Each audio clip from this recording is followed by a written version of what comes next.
20장을 보겠습니다.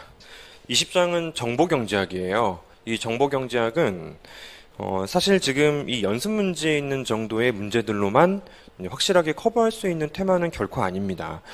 실제로 조금 더 많은 문제들을 풀어보셔야 되고 또 정리를 좀 해주셔야 되고 이제 그렇지만 기본적인 틀 중요한 포인트는 조금 몇 문제가 있기 때문에 그 정보경제학 테마들을 조금 이제 좀 정리를 일단은 기초적인 부분을 한다는 의미에서 연습 문제를 활용하시면 좋을 것 같습니다.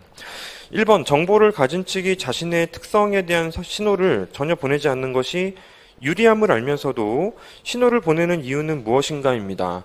사실 이력서에 내 토익 점수를 적기가 싫어요. 너무 높아서? 너무 낮아서. 근데 안 적으면 아예 시장에서 분리시가 돼버리는 것이죠. 시장에서 빠져나가서 없어져. 내가 본인의 참여가 전혀 안 되는 것보다는 불리하지만 혹시 모르죠. 내가 이제 상대방이 또 어떤 정보를 원할지 모르기 때문에 어쩔 수 없이 불리함에도 신호를 발송하는 경우가 간혹가다 있습니다. 중고차 시장도 마찬가지예요. 내가 실제로는 뭐 품질 보증을 해주겠다. 조금 더 이제 좀 불리해질 수 있어요. 차가 좀 퀄리티가 안 좋으니까 싸게 팔겠다. 그럼 실질적으로 불리한 정보를 내보내는 것인데, 정보가 없으면 아예 안 사요. 차가 뭐 반파된 적이 있는가 보다. 실제로 그런 케이스가 있을 수가 있기 때문에, 따라서 일반적으로 이제 신호를 갖지 못한 쪽에서 정보를 원하고, 신호를 갖고 있는 쪽에서는 정보를 가지고 있는데, 이제 보여주고 싶기도 하고요. 보여주기 싫어도 어필해야 되는 경우가 상당히 많다라는 것이에요. 선별제도가 실질적으로 효율적이라는 것은 상대방이 뭐가 됐건 정보를 제대로 보여줄 수 있다라는 전제가 깔릴 수 있기 때문에 정보를 갖지 못한 쪽에서는 선별 작업을 하는 것입니다. 따라서 일반적으로 정보가 있는 쪽이 있고 정보가 이제 없는 쪽이 있죠. 없는 쪽에서는 여러 가지 선별이라는 수단을 마련을 하게 되는 것이고 정보를 가진 쪽에서는 신호를 발송하게 됩니다. 시그널링이라고 하고 이건 스크리닝이라고 하잖아요. 실제로 그렇기 때문에 선별 작업을 마련해 둔 이상은 신호 발송을 하지 않으면 전혀 참여가 불가능하기 때문에 1번 문제 같은 상황이 설정될 수 있다는 것입니다. 두 번째, 미국 사람이 낯선 곳으로 여행을 가면은 맥도날드 같이 유명한 상표로 점심을 해결하는 경우가 많대요. 저는 사실 납득이 가지 않습니다. 여기서 낯선 곳은 아마도 이제 지역을 벗어나는 걸 말하는 것 같은데 이게 너무 옛날부터 안 없어지는 문제라서 그런가 본데요. 요즘에는 안 그러죠. 놀러 가시면 여러분들 부산에 놀러 가서 모처럼 놀러 가서 부산이 집이신 분 말고요. 부산에 놀러 가서 이제 첫날은 본죽, 맥도날드, 뭐 저녁에는 이제 무슨 서울 유명한 브랜드 가서 뭐야 이게 놀러 갔다 온 거 맞습니까? 놀러 갔다 온 거 맞죠, 그죠? 실제로 놀다 봤으니까. 그러니까 일반적으로 그런 일이 많지는 않지만 때로는 사실 간단하게 좀 이제 출장 같은 거라면 여행 간 게 아니니까 이렇게 좀 안정적인 퀄리티 또 안정적인 어떤 브랜드, 평판 이런 것들을 실제로 따라갈 수도 있다라는 거죠. 정보경제학에서는 이런 경우에는 기본적으로 처음 간 곳에서 처음 그냥 무작정 들어간 곳에 대한 정보가 없기 때문이에요. 그게 맛집일지 아닐지 모르겠는데 이제 본인은 이제 여행 목적으로 간 게 아니라는 가정하에서는 조금 이제 안정적인 식사를 좀 하는 경우도 많다라는 걸 이제 케이스로 보여주신 거죠. 근데 저도 모르겠어요. 저도 예전에 회사를 한 2년 반 정도 다닌 적이 있었는데 출장 갈 때가 제일 신나요. 왜냐면 이제 일단은 옆에서 뭐라 하는 사람이 없고 멀리 혼자 가서 또 맛있는 것도 먹고 오고 저는 출장인데 친구를 동행시키기도 합니다. 그래서 같이 놀다 오고 뭐 이런 경우가 좀 많았었는데 보통은 요즘에는 블로그 보고 가면은 별로죠. 그죠? 다 실패했고 아무 데나 들어갔을 때가 괜찮던데 이런 경우가 조금 더 많았던 것 같아요.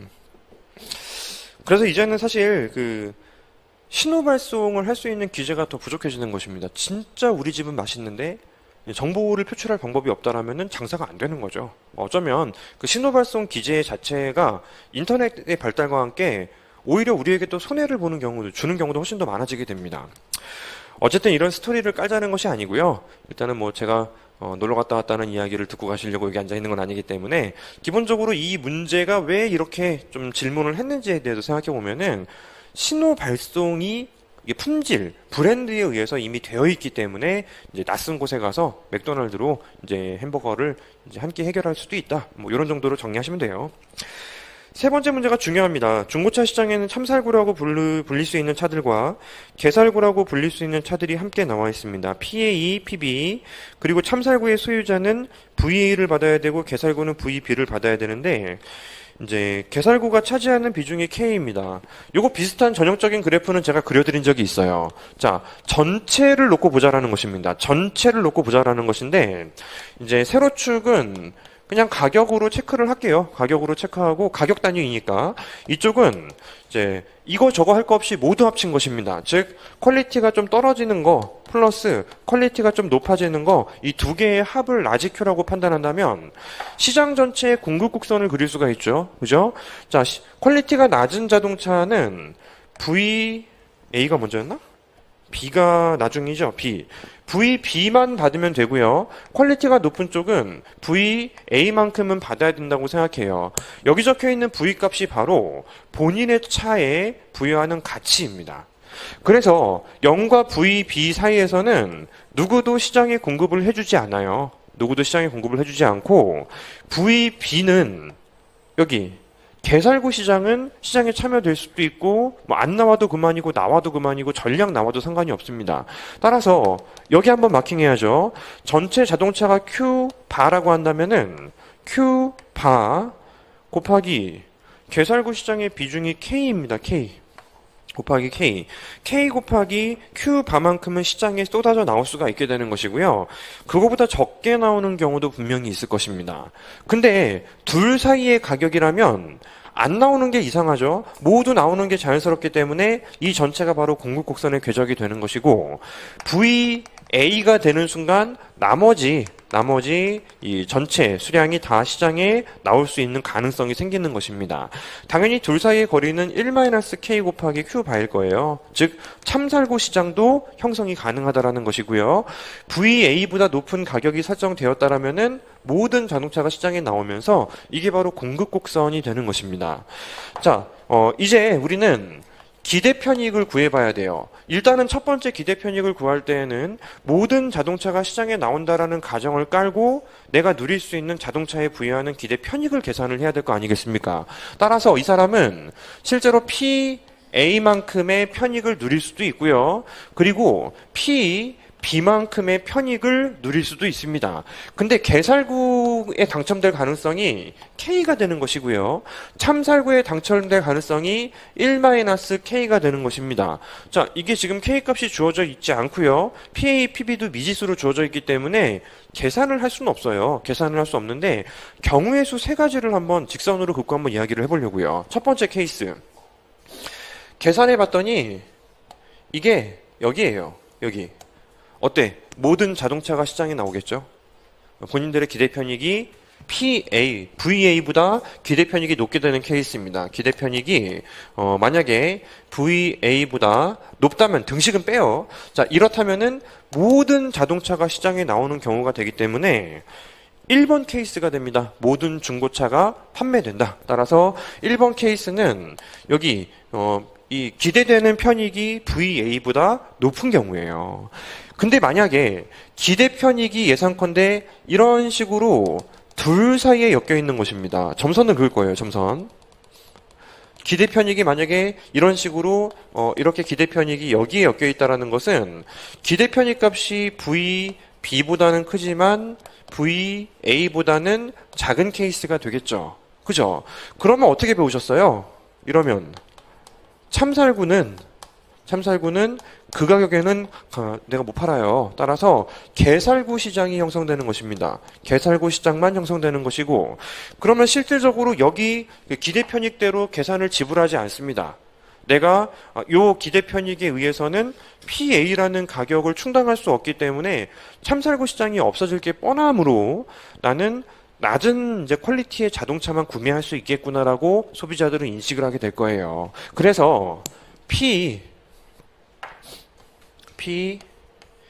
B로 수요 곡선을 수정합니다. 그래서 여기가 균형이 되는 거예요. 두 번째, 중고차 세 번째네요. 개살구만 판매된다죠. 개살구만 판매된다. 따라서 자, 실질적으로 내가 기대 편익을 이 정도로 계산을 했는데 얘가 나오기 힘들겠다라고 판단이 들었으면은 그 안 좋은 자동차하고만 거래를 하게 될 테니 그때는 내가 최대한 지불할 수 있는 의사 금액인 PB에 대해서 자신의 수요 의지를 떨어뜨려 버리게 되고요. 바로 이 케이스가 바로 지금 현재 3번 케이스가 되는 거예요. 근데 사실은 요게 이제 PB가 밑에 있을 수도 있어요. 이제 계산을 해봤더니 여기 이런 식으로 저 기대 편익 자체가요. 심지어는 얘보다도 낮은 거죠. V, B보다도 낮습니다. 그러면 수정할 필요도 없고 시장 그냥 붕괴시켜 버리면 돼요. 이거는 두 번째 케이스. 그 어떤 자동차도 판매되지 않는 케이스가 될 것입니다. 보통은 요 3번 케이스가 출제가 돼요. 3번 케이스. 가운데 기대 편익이 꽂히고 따라서 좋은 차든 안 나오겠네. 그럼 저 기대 편익 계산한 거 의미 없죠? 그죠? 그거 이제 그대로 지불할 수가 없습니다. 저거는 둘 중에 하나는 걸린다라는 가정하에서 내가 도출된 숫자이지 개살구 시장만 형성되었을 때 그 숫자를 부여할 수는 없어요. 따라서 더 낮은 숫자를 부여하게 되는 것이죠. 그죠? 이 문제가 자주 출제되는 패턴이에요. 근데 실전에서는 숫자를 실제로 줘요. 실제로 주고 계산을 시키는 문제 형태로 출제가 많이 됩니다. 자, 다음 문제로 보시죠. 보험회사의 입장에서 볼 때 역선택 현상이 심각한 문제가 되는 경우가 있는데 이유가 뭐냐면 역선택이라는 거는 이런 거죠.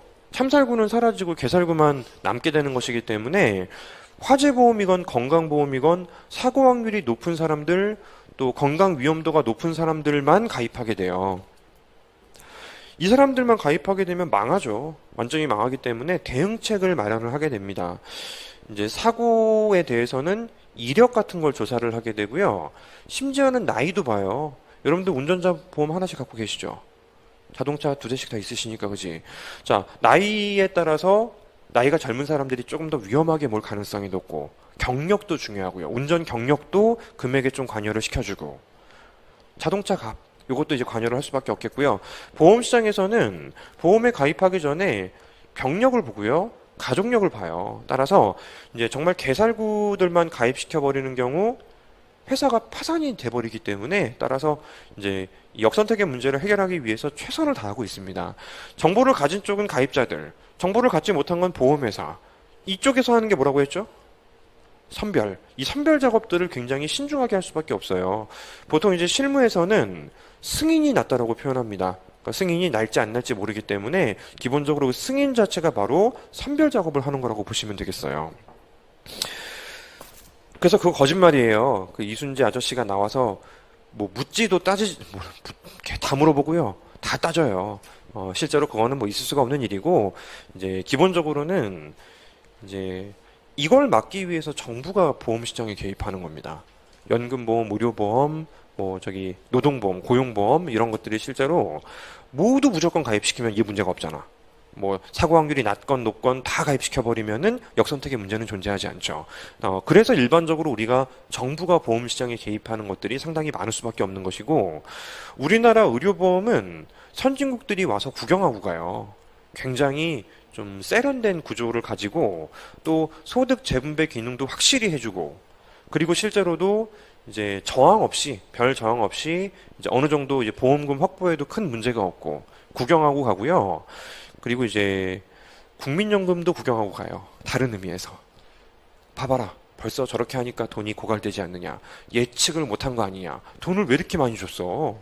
낸 거보다 받은 게 너무 많아서 그래요. 실제로 여러 가지 의미가 있는데 일단 의료보험 쪽에 포커스를 맞춰야지 이 테마는 이제 국민연금의 보험 그쪽은 이제 포커스를 맞추는 건 아니니까요.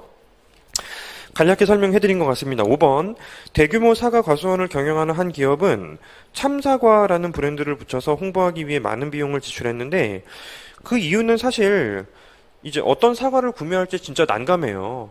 그러니까 가장 이제 쉽게 여러분들이 사과를 구매할 때 자신감을 가질 수 있는 거는 칼 들고 계신 분한테 직접 구매하는 거죠. 그래서 이렇게 잘라가지고 하나 드셔보세요. 그러면은 맛있어. 사갔더니 맛이 없어. 그치? 그런 경험도 많습니다. 제주도 가면은 왜 그렇게들 귤박스를 사갖고 보내는지 모르겠어요. 진짜 퀄리티가 좋은 거는 다 서울로 먼저 올라와요. 그, 물고기들도 그래. 고등어 같은 것들 회로 먹으려면 어쩔 수가 없겠지만 기본적으로 퀄리티 좋은 거 다 모아가지고 그 노량진으로 가요. 저기 가락시장으로 갑니다. 그런 다음에 이제 남아있는 걸 팔아요. 근데 현지 놀러 가면 꼭 이만큼 사가지고 오시는데 예전보다는 좀 나아진 것 같아. 옛날에는 소문이 나기가 좀 어려웠어요. 그런 짓을 해도 소문이 나기가 어려웠는데 지금은 확실히 소문이 납니다. 뭐 귤을 사왔더니 위에는 되게 매끄럽는데 밑에는 막 조그맣고 막 썩어 있고 막 이런 경우가 있었다.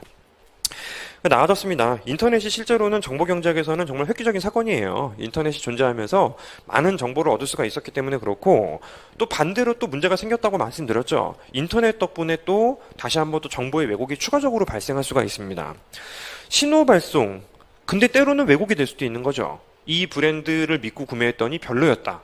이런 것들도 실제로 왜곡이 될 수가 있습니다. 6번, 전문 경영인의 도덕적 해이를 막기 위해서 성과급이 가장 대표적이에요. 실제로 출제되는 게 성과급이에요.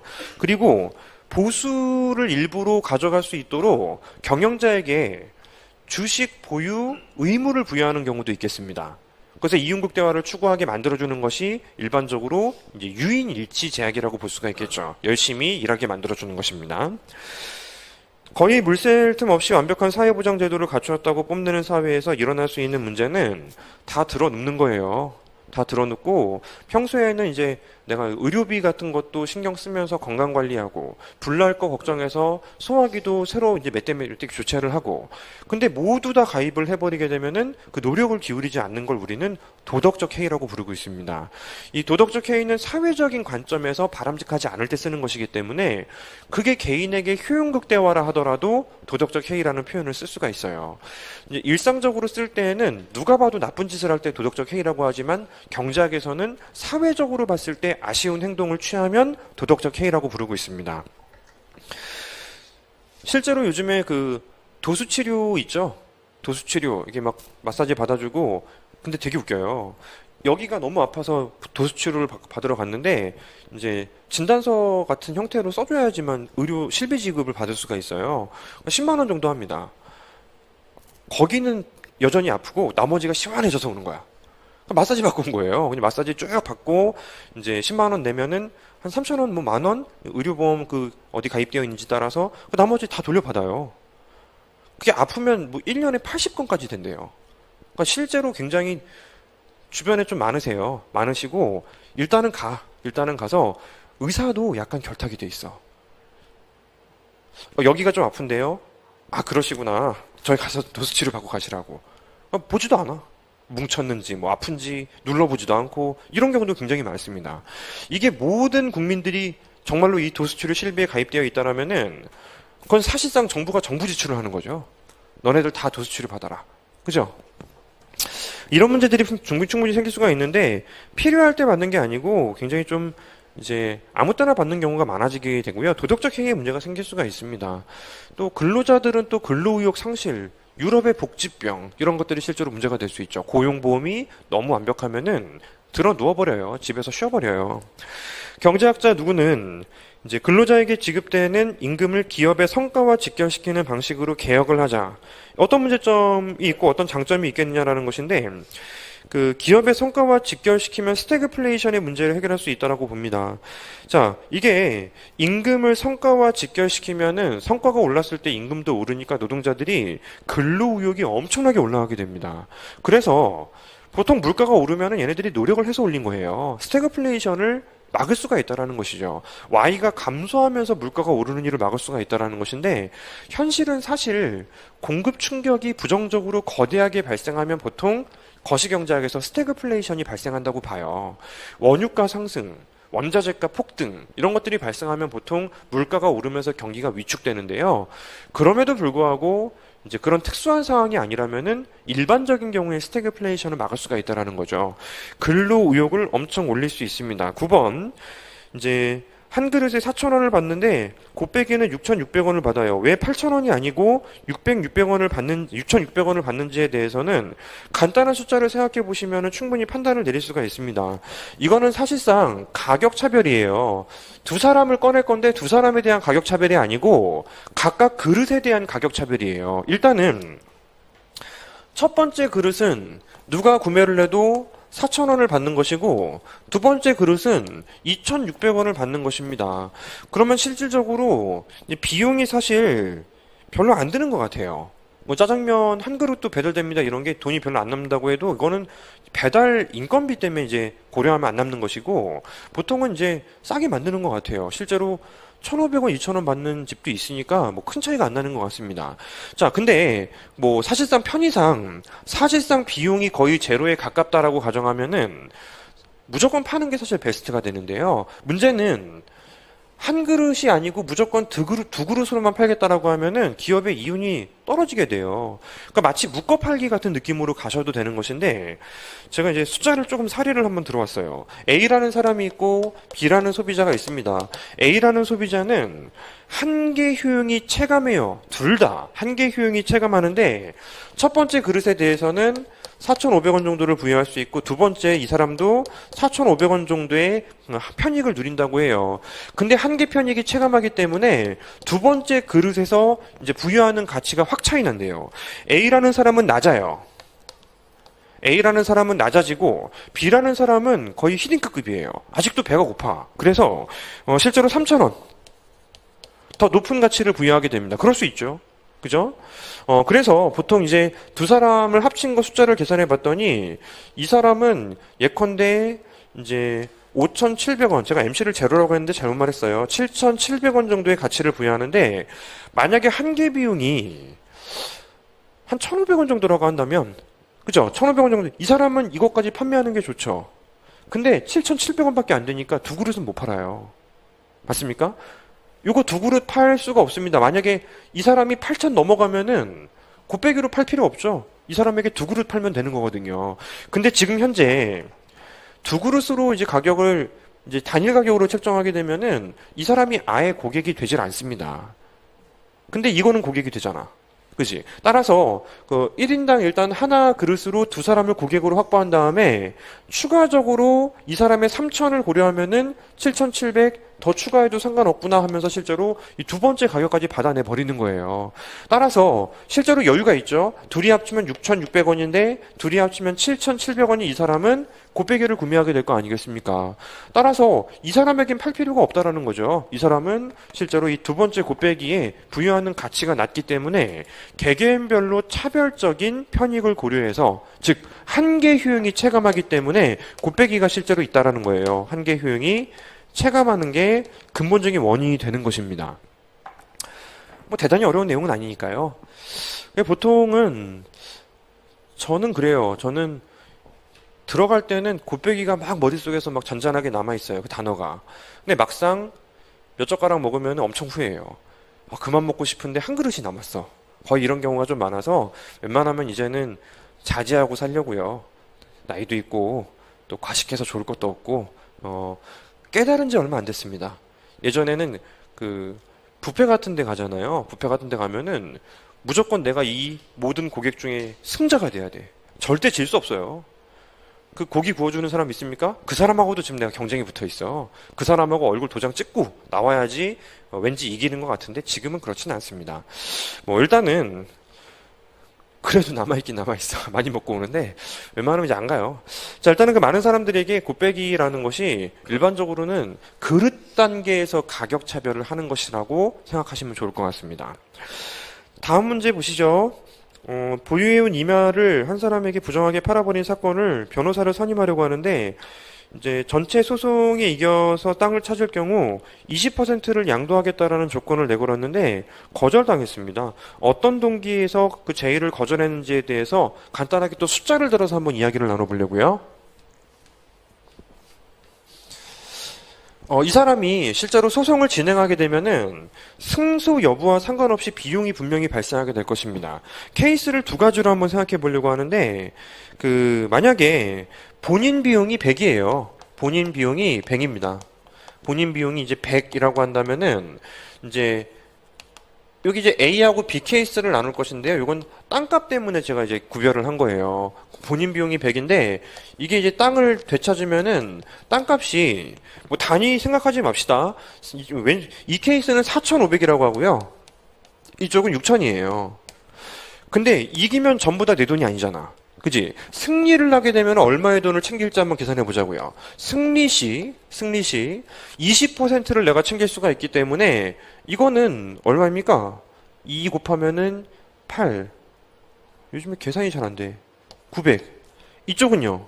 이쪽은 2 곱하면은 1200이죠. 근데 승리하면 900을 누리는 거지 무조건 900을 받는 게 아니거든요. 이게 아니기 때문에 자, 이길 확률을 승소 확률을 10% 잡아볼게요. 승소 확률 10% 잡으면은 실질적으로 내가 기대값을 노출할 수가 있는데요. 보세요. 나의 기대 편익이 아니고 이제 플러스 나의 기대 수익은 승소 확률 10%라면은 900이 될 확률이 10분의 1이에요. 그리고 제로가 될 확률이 10분의 9입니다. 맞죠? 그죠? 따라서 승소 확률 10%일 때는 실제로 이제 기대값을 계산해야 되죠. 기대값이 이 사람은 90이고요. 이쪽은 120이 돼요. 됐습니까? 오른쪽 케이스였다면 받아들였겠지. 오른쪽 케이스였다면은 이 사람이 이제 120을 기준으로 이제 100이라는 비용이 발생하면은 플러스 20이 될 수 있으니까 받아들였겠죠. 왼쪽에 있는 케이스라면 받아들이지 않는 거예요. 이게 첫 번째 이유입니다. 첫 번째 이유는 이길 확률이 너무 낮다면 나의 기대값이 너무 낮기 때문에 발생하는 비용을 충당하지 못해서 실제로 내가 차라리 저 발생하는 비용은 정말로 밥값 뭐 이런 거 따지는 거 아닙니다. 안정적으로 그 시간 동안에 다른 쪽에서 이제 확실하게 이제 안정적인 보수를 누릴 수 있었던 100을 포기해야 되기 때문에 그걸 이제 계산을 한 것이고요.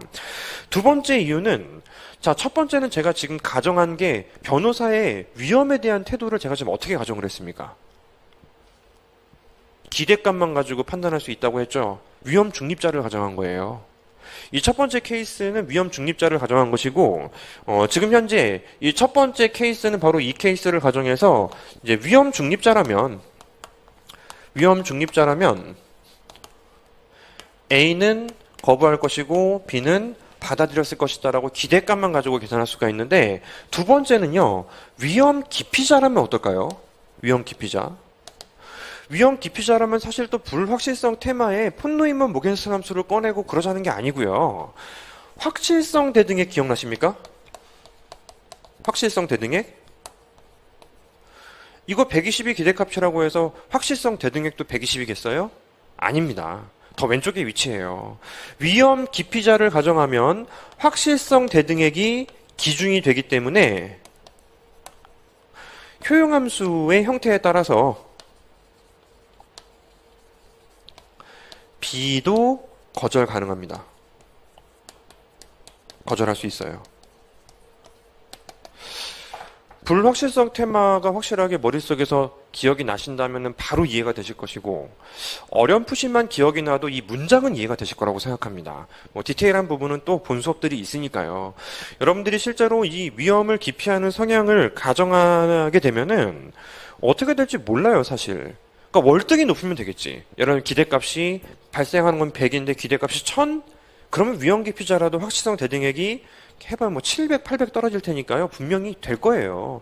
그 기대 효용에서 엄청 멀어져 있지 않습니다. 극단적인 위험 기피자가 아니라면은 일반적으로 적당한 위험 기피자면은 될 수도 있는데요. 이제 지금은 하나의 가능성을 또 열어놓은 것이죠.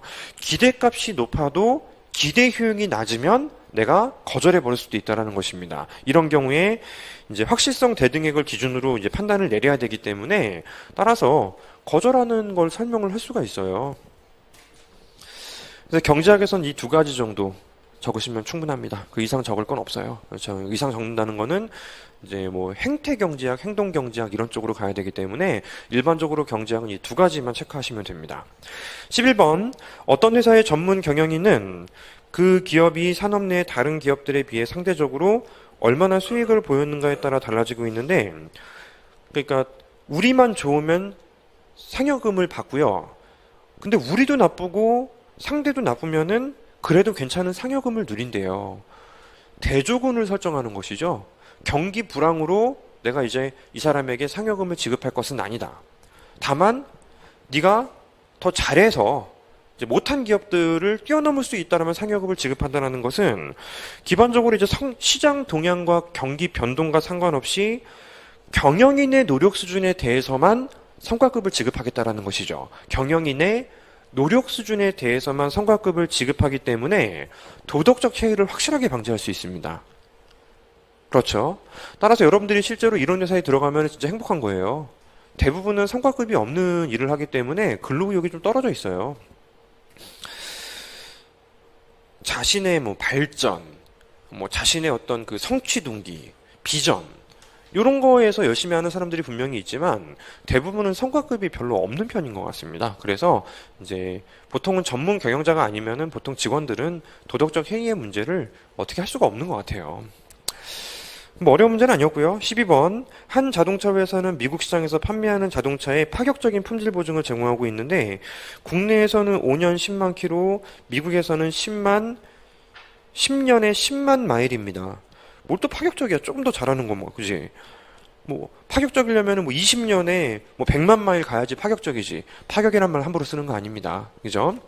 이와 같이 미국 시장에만 파격적인 파격적이라고 하니까 일단 이유가 무엇일지 짐작해 보면은 두 가지밖에 없어요. 우리나라에서는 자국 브랜드에 대한 평판이 이미 다 확보가 되어 있지만 미국에서는 전 세계 자동차가 실제로 여기저기서 수입이 가능하다면 경쟁이 치열하죠. 경쟁이 치열하니까 가격을 낮출 수 없다면 상품을 불려주는 거예요. 근데 그 불려준 상품에 대해서 돈을 받지 않습니다. 그러니까 이제 가격을 낮춘 거나 마찬가지가 되는 것이죠. 그죠? 그리고 두 번째는 똑같은 이유이긴 한데 이제 신호 발송이 필요해서 그래요. 신호 발송. 맞습니까? 여러 브랜드가 이제 겹쳐 있기 때문에 신호 발송을 합니다. 우리나라에서도 굉장히 많은 노력들을 기울이세요. 실제로 일어나는 일인데 그 외제차 수입 자동차가 한번 수리하려면 돈이 좀 많이 비싸요. 그래서 이제 뽀대만 가지고 차를 살 수 있는 것은 아닙니다. 그래서 일반적으로는 신호 발송을 일반적으로 좀 우리나라에서 할 필요가 없고 가격도 낮출 필요가 없고 이제 품질 보증도 적당히 하면 된다는 거죠. 심지어는 그런 루머도 있어요. 옛날 자동차들은 10년 타도 안 망가져요. 근데 지금 자동차는 5년쯤 되면 무언가 문제가 생기는 특수한 장치를 마련한 것이 아닌가. 이런 이야기도 실제로 있어요. 품질 보증이 다 5년입니다. 5년이고 이제 엔진 같은 경우만 그렇고 나머지 짜잘한 것들은 좀 짧은 것들도 많아요. 제가 자동차를 저 완전히 정보경제학에서 완전 후구예요. 이제 한 6년 됐고 제가 지난주에 차를 하나 팔았는데 한 6년 정도 전에 2000년식 차를 하나 샀어요. 2000년식 자동차면은 정말 오래된 거예요. 뭐가 무서웠냐면 급발진이 무서워서. 그때 전기계통이 급발진 요소가 없어가지고 절대 사고가 나지 않기 때문에 샀는데 싸더라고. 와, 근데 돈이 진짜 그간 6년 동안에 엄청 들었어요. 차라리 적당히 한 1년, 2년짜리 한 6, 700만 원짜리 차를 샀으면은 그럴 일이 없었을 것 같은데 그만큼 돈이 들었어요. 그리고 나서 이제 최근에 또 돈이 들 일이 한 번 있었고 바로 팔았습니다. 안 되겠다. 이거는 유지하느니 차라리 없애버리는 게 낫겠다. 실제로 정보경제학의 문제가 현실경제에서 사례가 상당히 많습니다. 이렇게 함으로써 도덕적 해이가 일어날 가능성은 있죠. 아무래도 품질 보증이 길다 보니 이제 막 몰아요. 엔진 같은 거 과열 120km 이게 아니지 200km 210km 이 차의 한계는 무엇인가. 또 미국은 또 잘만 하면은 또 어두운 밤에 또 길도 좀 잘 뚫려 있기 때문에 그런 상황도 좀 많이 발생할 수 있겠죠. 우리나라 고객들은 애지중지하는 경향이 조금 있죠. 그죠? 여러분들도 차 있으니까 다 아실 거 아니에요. 여러분들 차 비싸잖아. 그래서 애지중지 하잖아요. 그래서 저는 좀 싸게 사고 막 몰아요. 아무것도 안 사. 차와 관련된 어떤 것도 차에 사실 별로 관심이 없어. 차라는 건 전진과 후진, 그리고 좌회전과 우회전. 충분해요. 충분합니다. 13번. 주택의 건물 부분에 일어난 화재 피해를 보상해주는 보험을 취급하는데 하나는 피해액의 90%만 보상해주는 방책이고 다른 하나는 3천만 원을 제외한 나머지만을 보상해주는 방책입니다. 어떤 방책하에서 보험가입자가 화재를 예방하기 위해서 더 많은 노력을 기울일 것인가? 너무 쉽네요. 너무 쉽습니다. 건물이 만약에 5억이면 90% 보상해준다고 했으니까요. 불나면은 내가 5천만 원을 이제 부담을 해야 돼요. 3천만 원 부담하는 게 낫죠? 건물 가격이 2억이면 2천만 원만 부담하면 됩니다. 그러니까 건물 가격에 따라 달라지는 거예요. 3억을 기준으로, 건물가 3억을 기준으로 그거보다 높으면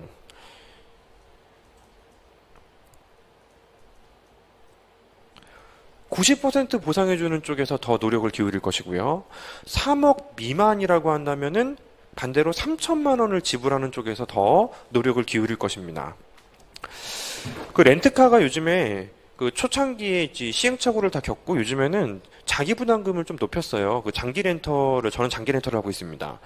왜냐면 그게 좀 싼 것 같아서. 일단은 내 차는 아니지만 어쨌든 뭐 좋아요. 잘 쓰고 있는데 예전에는 사고가 나거나 무슨 뭐 어떤 수리가 발생하게 되면은 그런 제도가 있었어요. 10만 원 내면 나머지는 보험회사에서, 렌터카 회사에서. 그러니까 차를 막 몰아요. 엄청 손해들을 많이 봤대요. 그러니까 지금은 30만 원으로 올렸어. 30만 원 정도만 돼도 충분히 노력을 기울이게 됩니다. 그거보다 큰 이상은 불가항력이고 대충 물진 않을 거 아니겠습니까? 따라서 일반적으로 도덕적 해이를 막기 위해서 일반적으로 기업들이 많이 쓰는 거는 일정 금액은 네가 부담하고 나머지를 내가 해주겠다라는 형태를 좀 많이 쓰는데요. 그게 높아지면 높아질수록 이 도덕적 해이를 급속도로 막을 수가 있습니다. 14번 정보제의 경우 경쟁체제가 성립하기 힘든 이유가 무엇일까요? 정보제. 정보제의 대표적인 사례는 카톡하고 뭐 MSN? 너무 옛날 얘기를 했다 그지? 이런 것들이에요. 정보제라는 것은 초반에 투자 비용이 많이 듭니다. 고정 비용이 많이 들고 그리고 나서 이제 뿌릴 때는 그다지 비용이 많이 들지 않아요. 한계 비용이 낮고 초기 고정 비용이 많으면 자연 독점 가능성이 있죠. 그죠? 초기 비용이 많기 때문에 자연 독점 가능성이 있습니다. 근데 또 경쟁체제가 성립하기 힘든 이유는 그 동질제보가 또 아니에요. 분명히 엄연히 다르죠. 비슷해 보여도 엄연히 다르고 특히 정보제는 오른쪽에 또 다시 한번 15번 문제가 있는데 쓰는 사람들이 많아야지만 가치가 높아지는 것이죠. 따라서 이런 요소들을 이제 고려를 하기 때문에 경쟁체제가 성립되기는 어렵습니다. 유사한 게 또 하나 있는데 그 음반 만드는 것도 약간 유사한 측면이 조금 있어요. 음반이 다 똑같지 않죠? 그죠? 그리고 그 제품이 뭐 CD 하나 만드는데 뭐 한계 비용이 얼마나 들겠습니까? 제품 하나만 제작하는데 1,000원 들겠어요? 안 들어요. 하지만 만 얼마 받잖아. 그 이유는 초반에 고정 비용이 높기 때문이고 분명히 다른 제품이기 때문에 그런 것입니다. 정보제도 약간 비슷한 그 속성을 가지고 있고요. 고정 비용이 높기 때문에 자연 독점의 가능성이 높고 그리고 동질제화가 아니기 때문에 경쟁체제가 성립하기는 어렵습니다. 바로 이어서 볼게요. 처음 선을 보인 정보제를 일시적으로 아주 낮은 가격에 판매하는 경우도 있습니다. 자, 일반적으로 정보제 모든 것들이 이런 형태의 수요 곡선을 갖는 것은 아닙니다만 카카오톡을 한번 생각해 보세요. 여러분들이 실제로 카카오톡을 혼자 씁니다. 그러면 그거 왜 편의를 부여합니까? 카카오톡을 혼자 써서 뭐 어떡하려고? 자기한테 일기를 써요. 나에게 일기를 보낸다. 빨리 8시까지 안 되잖아요. 일반적으로 정보제 중에서는 이런 속성을 갖는 것들이 상당히 많은데, 그러니까 모든 정보제가 그렇다는 건 절대 아니에요. 일부 정보제들은 사용자가 늘면 늘수록 편익이 올라가는 것들이 있습니다. 2명, 3명, 10명, 20명 올라감에 따라서 내가 부여하는 한계 편익이 이렇게 올라가요. 일정 수준을 벗어나는 영역부터 수요의 법칙을 따라가게 됩니다. 충분히 많으면 그때부터는 가격이 낮으면은 내가 조금 더 많이 이용하고 가격이 높으면 덜 이용하고 그럴 수 있다라는 것이에요. 따라서 일반적으로 정보제의 수요 곡선이 이런 형태를 갖는 경우가 종종 목격이 되니까 이 문제가 성립되는 것입니다. 일정 수요까지는 무조건 내가 소비를 이제 진행을 시켜줘야지만 어느 정도 수요의 법칙을 따라가는 영역을 만나게 되는 것이죠. 초반에 수요자가 어느 정도 늘어줘야지만 그 제품에서 이것저것 날개를 펼 수가 있다는 것이에요. 따라서 네트워크 효과라고 합니다. 네트워크 효과. 이런 식으로 수요 곡선이 형성될 때 이 과정을 우리가 이제 네트워크 효과라고 부르는데 그 초반에 이제 비용이 사실 그렇거든요. 초반에 비용이 많이 들고 일정 영역을 벗어나게 되면은 본인들이 비용을 충당할 수가 있는데 문제는 원래 보통 수요 곡선은 이렇게 생겨먹었고요. AC 해봐야 뭐 이 느낌으로 관통되던지 하면서 좀 비싸도 AC 손해 안 보고 팔아먹을 수가 있는데 이 경우는 사실 이런 상황이 나타날 수 있는 거예요. AC 맞죠? AC 곡선이 이렇게 떨어지면은 여기까지 가려면은 뭘 해줘야 됩니까? 손해를 감수하고라도 싸게 팔아줘야 되겠죠. 이 다음부터 돈 버시라고 경쟁이면 여기까지 이동하시고 무슨 느낌인지 아시겠죠? 따라서 일반적으로 정보제가 14번에서 이 속성을 가지고 있는 것들이 많다 보니 네트워크 효과를 고려했을 때 이제 실제로 초반에는 낮은 비용으로 조금 많이 판매하는 것들을 생각하는 것이 일반적이라고 봅니다. 자, 실제로는 현실 경제에서는 조금 다른 방향으로 접근한 게 카톡이죠. 여러분들 그 왓츠앱 아세요? 왓츠앱? 몰라? 예전에 처음에 이제 스마트폰이 나왔을 때 미국 어플이었는데 카카오톡하고 비슷해요. 근데 그게 1,000원에 팔았습니다. 1,000원에. 별로 비싸지 않다라고 생각했던 것 같은데 실제로 초반에 스마트폰을 이용하는 사람들이 1,000원이니까 한번 구매해보자라는 사람들이 상당히 많았습니다. 근데 카카오톡은 무료로 뿌렸어요. 그래서 우리나라에 이제 더 이상 왓츠앱이 없습니다. 그러니까 초반에 선점하는 게 너무너무 중요하기 때문에 기본적으로 초반에 가격을 무료로 뿌려버리는 경우도 상당히 많고 그 왓츠앱이 만약에 무료였다라면은 우리나라 미국의 왓츠앱을 모두 다 깔고 있다라면은 카톡에서 돈을 벌었던 것들을 그쪽에 다 이제 넘겨줬을 거예요. 뭐 지금 카카오톡에서 엄청난 걸 많이 하죠. 생일 선물도 줄 수 있고 뭐 저기 이모티콘도 판매하고 뭐 심지어는 그러니까 돈 번 걸로 이것저것 엄청 많이 하고 있지 않습니까? 카카오뱅크? 난리 났어요. 카카오뱅크에서 어디로 계좌로 넣어줘 그러면은 이렇게 누르고 있으면 어플로 바로 연결이 돼요. 그 정도까지 인식이 되고 놀라운 일입니다. 실제로 이제 굉장히 조금 그 초반의 정보제는 가격 낮은 상태에서 뿌려버리는 게 최선이라고 판단이 돼요. 따라서 그런 부분들을 조금 이야기하자는 것이고 제가 이제 MSN은 너무 오래된 이야기였고요. 이제 저는 그 MSN을 이제 해봤던 그 세대이기 때문에 그것도 나 혼자 쓰면 돼요? 안 되죠. 어렵습니다. 카톡이 싫으시면은 다른 그 무료 어플들은 있어요. 그 실제로 텔레그램 이런 것들도 있어요. 그래서 이제 정말 비밀리에 뭐 사람들하고 인연을 끊고 속세와 인연을 끊는데 저 친구하고는 끊지 못하겠다라고 하면은 텔레그램이라는 좋은 수단도 있습니다. 다른 거 찾아보면 있을 거예요. 근데 그런 목표가 아니고 조금 더 네트워크에 이제 참여하겠다라는 목적이라면 초반에 조금 더 뿌려주고 많은 사람들이 쓰는 걸 가입하는 게 훨씬 더 쉬워지죠. 요즘에는 뭐 예전과 달리 이제 연세가 좀 있으신 세대 분들도 카톡을 거의 뭐 엄청 잘 쓰시죠. 어플도 잘 쓰시고 이제는 그런 세대가 아닌 것 같습니다. 오히려 예전에는 저한테 물어보셨었는데 저희 부모님들도 이제 제가 물어봐요. 이거 어떻게 하신 거예요? 저는 잘 안 하거든 그런 거. 그냥 저는 이제 오프라인을 좋아해요. 직접 만나서 이야기를 하고 이러는 걸 좋아하는데 이제 온라인에 흥미를 느끼신 분들이 해보니까 그렇게 어렵지 않고 훨씬 더 이제 좀 많이 하시는 것 같습니다. 뭐라 해요? 이모티콘 좀 보내라고. 없어. 안 해. 싫어. 뭐지? 자, 이렇게 우리가 이제 20장까지 점검을 해보셨고요. 이제 연습 문제 풀이 미시는 종강을 하도록 하겠습니다.